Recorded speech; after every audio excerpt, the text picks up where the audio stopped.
Hello again, it's Roger Cox, and I got another thought for you today. I was going through some of my old notes that I had written. There for a while, I would read about network marketing and some of the things that I was learning in there, and I would actually write them down.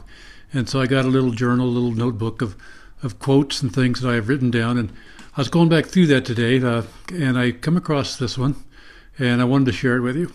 I'm going to read part of it because it's an actual quote from a person by the name of Chris Brady, and I don't remember what company he represents. I don't know who he is, but he's got some very good advice here, and it's about how to read. You know, most of us know how to read, I think, but there's different ways of reading that are more effective, I guess. So this is what I want to share with you. He says, "Someone once asked me about my method of reading, implying that I must naturally read very quickly or have some speed reading training, and I replied that I didn't read any faster than anybody else. But my approach to reading has made all the difference. In short, I don't read, I study. I underline text, write notes in the margins. Margins. You know what margarine is. That's that stuff you put on bread.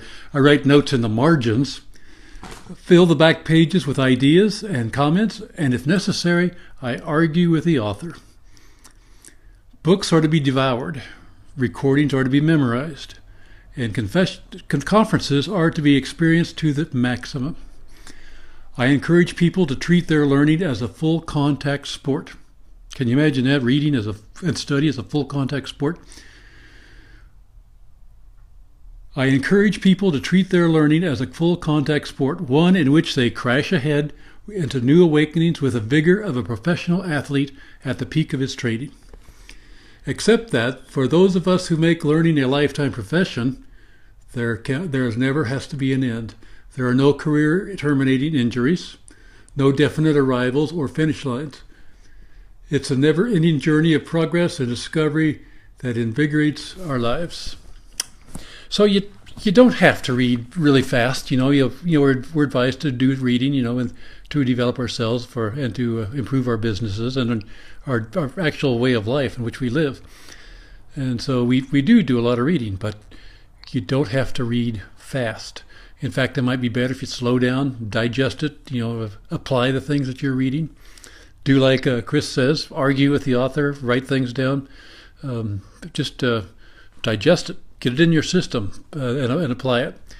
And so that's the message I want to leave you with today. Just try to do some of that with your reading. Don't try to read through a book just as fast as you can, just to say you've read it. Try to get what is in that book out and into your head, and I think it'll make a big difference. Thanks for listening. If you like this and get value out of it, like it, share it, and thanks a lot. Bye.